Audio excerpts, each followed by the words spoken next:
వసంత్ పెడుతున్న టార్చర్తో నేను విసిగిపోయి ఉన్న టైంలో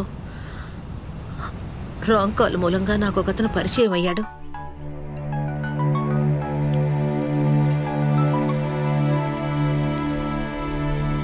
ఆ తర్వాత వాడు మళ్ళీ ఫోన్ చేయడం మొదలుపెట్టాడు. ఒంటరితనంతో బాధపడుతున్న నాకు వాడి మాటలు ఓదార్పునిచ్చాయి. కానీ ఏనాడు హద్దు మీరు మాట్లాడింది లేదో. ఫోన్లోనే మాట్లాడుతున్న అతను ఒకరోజు డైరెక్ట్గా కలవాలన్నాడు. నేను కుదరదని చెప్పాను. కానీ అతను వినలేదు. చాలా ఫోర్స్ చేశాడు. సరేనని చెప్పి వాడిని కలవడానికి బయలుదేరుతున్న సమయంలో వాడి ఇంటికే వచ్చేశాడు.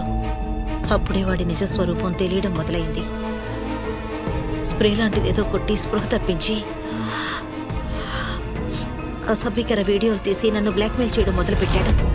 5 లక్షలు 10 లక్షలు అంటూ వాడు అడిగినప్పుడల్లా భయపడి డబ్బిస్తూ వచ్చాను. ఇప్పుడు చివరగా నేను సెటిల్ అవ్వాలి, 1 కోటి రూపాయలు ఇవ్వు అంటున్నాడు.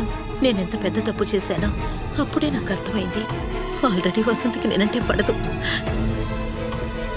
ఇప్పుడు ఈ విషయం తెలిస్తే నన్ను చంపి పారేస్తాడు. వాడి దగ్గర నుంచి ఆ వీడియో తీసుకోవడానికి నా దగ్గర డబ్బు లేదు. తీసుకోకుంటే లైఫ్ అయిపోతుంది. చెప్పు సుసి, నేనెందుకు బతుకుండాలి?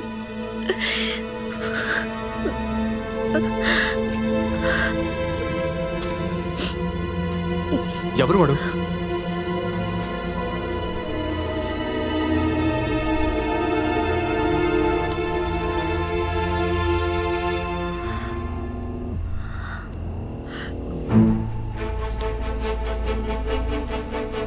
వీడి పేరు గణేష్. హే, నిన్ను ఏడిపించింది కూడా వీడేగా? వీడేరా? డబ్బులు ఇవ్వలేదని ఆ వీడియోని వీడు నెట్లోనో ఎక్కడో అప్లోడ్ చేయకముందే వీడినేదో ఒకటి చేయరా ప్లీజ్. ఇప్పుడు ఎక్కడున్నాడండి వాడు?